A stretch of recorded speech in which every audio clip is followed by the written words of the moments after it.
Imagine someone commits a terrible crime, but a machine perfectly splits their brain and body into two identical copies, or maybe creates a flawless replica, while destroying the original.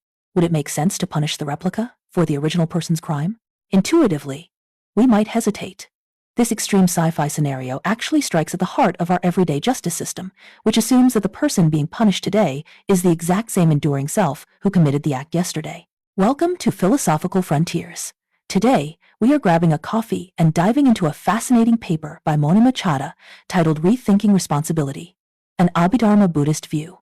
Chadha brings ancient Buddhist philosophy into direct conversation with modern Western action theory, fundamentally challenging how we think about moral responsibility without an enduring self. It is a brilliant paper because it takes a problem that Western philosophers think they invented and shows how ancient Indian philosophers were debating the exact same thing centuries ago. Chadha starts by introducing what she calls the responsible agency challenge. This challenge arises naturally if you accept the reductionist view of personal identity.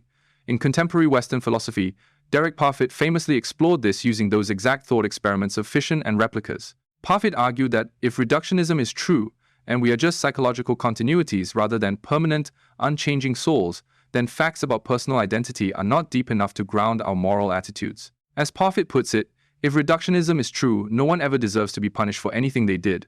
But Chadha points out that this responsible agency challenge is not new at all. In ancient India, orthodox Hindu philosophers, specifically from the Nyaya school, raised this exact objection against the Abhidharma Buddhist concept of anatman, or the no-self view. The Nyaya critics argued that the Buddhist doctrine of karma absolutely requires a single enduring entity that performs actions and later reaps the karmic fruits. If there is no permanent self in the Buddhist universe, the Nyaya asked, how can anyone deserve punishment or reward for what they did in the past? So we have this massive collision between the idea that we need to hold people responsible and the idea that there is no solid enduring person there to hold responsible. I know Chadha brings in the 5th century Abhidharma philosopher Vasubandhu to solve this. But before we get to how karma works, we need to understand how Vasubandhu thinks a human being even performs an action without an enduring self pulling the levers. If there is no agent sitting in the control room of the brain, how does anything get done? That is exactly step 2 of Chadha's argument, and it is crucial. Vasubandhu offers a purely causal, impersonal theory of agency. For him, an action is entirely explained by a causal chain of mental and physical events, with no need for an autonomous agent directing traffic. Let us use a concrete example to ground this. Imagine a scenario involving a character named Devadatta stealing a mango. In our normal way of speaking, we say Devadatta decided to steal the mango and then grabbed it. But Vasubandhu breaks this down into a microscopic causal cascade. It starts with a memory, perhaps of how sweet mangoes taste. That memory triggers an interest or desire. This interest leads to a process of deliberation about how to get the mango. The deliberation produces a volitional effort, a mental push, which then activates vital energy in the physical system, ultimately resulting in the bodily action of the hand grasping the fruit. In this entire sequence, from memory to interest to deliberation to effort to bodily movement, there is no separate self called Devadatta orchestrating the event. There are only impersonal, momentary mental and physical events causing the next events in the chain. The agent is entirely dissolved into the process. That is a radical shift in perspective. If I am looking at a person acting, I am really just looking at a domino effect of psychological and physical events. But this brings us right back to the Nyaya critique, which is step 3 of the argument and frankly the heaviest part of the debate. If Devadatta stealing the mango is just a fleeting chain of impersonal events, and those events vanish the moment they happen, how on earth does karmic responsibility stick to him? When the mango is eaten and gone, and the mental states of desire are gone, what connects that past action to a future karmic punishment? This is where Vasubandhu's genius really shines, and it forms the core of Chadha's defense. Vasubandhu replaces the idea of an enduring self with the concept of continuity, and he explains karmic responsibility using a brilliant biological analogy known as the seed-fruit metaphor. When a farmer plants a seed, the seed does not sit permanently in the soil unchanged until it suddenly spits out a fruit. The seed is actually destroyed. But its destruction sets off a continuous chain of transformation. The seed transforms into a sprout, the sprout into a stem, then leaves, then flowers, and finally, a fruit emerges. The fruit does not arise directly from the destroyed seed, nor does it arise from nothing. It arises from the specific continuum that the seed initiated. Vasubandhu says karma works exactly like this. An intentional action is like planting a seed. The momentary mental and physical events of the action immediately perish, but they leave a subtle modification, a trace, in the psychophysical continuum of the individual. This continuum transforms moment by moment, carrying that modification forward until the right external conditions are met, triggering the karmic result or the fruit. That beautifully bridges the gap across time without needing a permanent soul. The continuum carries the debt, so to speak. But Chadha mentions that the fruit isn't just a blind mechanical output. The quality of this karmic result depends on several variables, right? It's not just a simple one-to-one transaction. Exactly. Chadha emphasizes that the seed-fruit metaphor allows for deep nuance in moral responsibility. Let us look at another specific example, the act of giving a gift. If Devadatta gives a gift, the karmic fruit of this action is not just a flat calculation of the object's monetary value. The outcome depends partially on the internal quality of the karma, meaning the purity of Devadatta's intention, his level of compassion, and his mental state during the act. But it also depends on external conditions, just as a botanical seed needs the right soil and rain. In the case of giving a gift, these external conditions include the spiritual quality of the recipient, the nature and appropriateness of the gift itself, and the context in which it was given. So karmic responsibility is preserved and highly sophisticated. It operates perfectly through the transformation of the continuum, rendering an enduring, permanent agent completely unnecessary. Okay, so if the continuum handles all the heavy lifting of cause and effect, what exactly is a person? In step 4, Chadha addresses this head-on. If I am just a continuum of momentary events, why do I feel like a person? Why do we use names and treat each other as solid entities? This brings in the Buddhist distinction between conventional reality and substantial reality, right? Yes, and this is where we have to be very precise with the terminology. In Abhidharma Buddhism, substantial reality consists only of what they call dhammas. These are the momentary, fundamental psychophysical elements. A human being is essentially a collection of 5 aggregates, known as the skandhas. These skandhas include bodily form, sensations, perceptions, mental formations, and consciousness. That is the substantial reality. Just skandhas made of fleeting dhammas. The person, or what we call a self, is strictly a matter of conventional reality. It is a prajnapti, which translates to a conceptual construct or a mere nominal designation. Chadha is very careful to distinguish between 2 concepts here. The Atman, which is the permanent, unchanging soul that Buddhism entirely rejects, and the Pudgala, which is the empirical person. The Pudgala exists conventionally, but it is causally inert. It doesn't actually do anything. The dhammas do the work.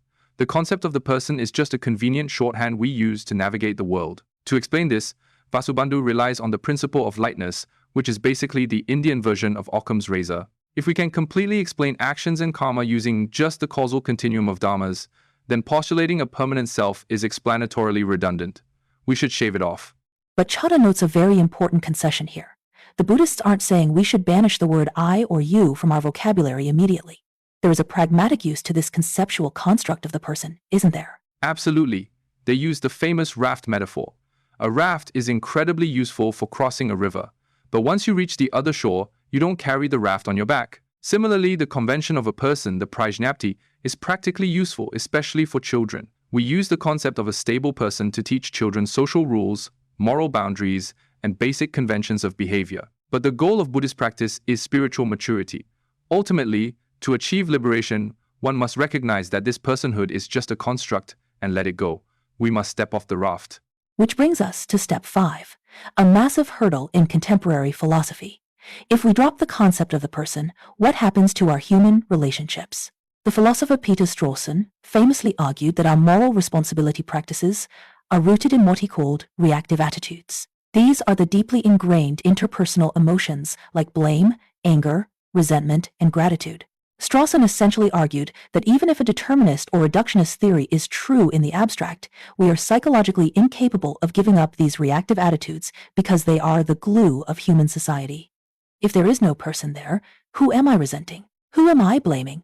Does Chadha think we can just switch off these Strawsonian emotions? This is where Chadha pushes back powerfully against the Western consensus. Strawson assumes that these interpersonal reactive attitudes are hardwired and unchangeable. But Chadha provides empirical and practical evidence that they are totally modifiable. To illustrate this, she brings up a fascinating anthropological example regarding the Inuit people. In traditional Inuit culture, people generally do not express anger face to face. If someone is wronged, they don't confront the person with explosive resentment. Instead, they might use the community radio channel to broadcast a personal message detailing the grievance. This shows that the expression and very nature of reactive attitudes are culturally conditioned and can be modified or heavily regulated. If the Inuit can restructure how anger operates in their community, it proves that Strawsonian reactive attitudes are not biological inevitabilities that we must blindly obey. Furthermore, in the context of Buddhist practitioners, the goal is actually to overcome these destructive emotions like anger entirely through meditation and philosophical insight. That is a perfect transition to step 6, which is the climax of Chadha's paper, Buddhist revisionism. If we accept Vasubandhu's impersonalism, we are not just tinkering with the edges of morality, we are looking at a radical revision of our emotional and moral landscape. How exactly do Buddhist thinkers propose we dismantle these reactive attitudes like anger, given that we've established they are modifiable? Chadha brings in two monumental Buddhist thinkers to show how this revisionism works in practice, Buddhaghosa and Shantideva. Let us start with Buddhaghosa's technique for dismantling anger. If you are boiling with resentment towards someone who insulted you, Buddhaghosa advises you to analytically break that person down into their fundamental components, the skandhas. You ask yourself, what exactly am I angry at? Am I angry at their bodily form? Am I angry at their momentary perceptions? Am I angry at their consciousness? When you realize that the person is just a fluctuating aggregate of momentary dharmas, the anger literally loses its target. You cannot hold a grudge against a momentary psychophysical event that has already vanished. Shantideva takes a complementary approach, focusing on causality. He argues that all actions, even malicious ones, arise from a vast web of conditional factors. If someone hits you with a stick, you don't get angry at the stick, because the stick was just moved by the person. But Shantideva says you shouldn't get angry at the person either, because the person was just moved by their mental afflictions, which were caused by past conditions, stretching back infinitely. Everything is conditional. Therefore, there is ultimately no autonomous agent to be angry at. I can see how that totally dissolving of the agent neutralizes negative reactive attitudes like blame and resentment. But wait, does this impersonalism destroy the positive emotions too? If someone saves my life, do I just say, I feel gratitude toward the momentary mental formations that resulted in my rescue? That sounds incredibly bleak. Does Buddhist revisionism allow for gratitude? That is a crucial nuance. Chadha points out that Buddhism does preserve positive moral responses, but it fundamentally reorients them. Take gratitude, which in Buddhist terminology relates to concepts like katanu or anumodana. In our ordinary Strawsonian framework, gratitude is an interpersonal emotion directed at a permanent self. I am grateful to you, the enduring person. In the Buddhist revisionist framework, gratitude is redirected toward the action and the virtuous qualities themselves, rather than a fictional permanent agent. You rejoice in the arising of wholesome dharmas. You are celebrating the fact that goodness occurred in the world. So, the positive affective landscape remains, but it is cleansed of the attachment to a permanent self. The revisionist program replaces messy, ego-driven, interpersonal reactive attitudes with non-personal, expansive emotional states like universal compassion and vows to help others. This has been a mind-bending journey. We started with Parfit and the Responsible Agency Challenge, moved through Vasubandhu's causal chain and the mango theft, explored karmic responsibility via the seed-fruit continuum, dismantled the self into skandhas, and finally saw how this radically revises our Strawsonian reactive attitudes. To wrap up, what is Chadha's ultimate conclusion? Is she saying that the Buddhist view proves moral responsibility is a complete illusion and we should just dismantle the justice system? No, and it is absolutely vital we capture her exact stance here. Chadha is not advocating for extreme nihilism where we just abandon all responsibility, nor is she weakly suggesting that we just keep everything the way it is and ignore the philosophy. Her actual powerful conclusion is this: we should not let our obsession with our ordinary responsibility practices keep us from considering just how revisionary a moral landscape ultimately inhabited by impersonal mental events really is.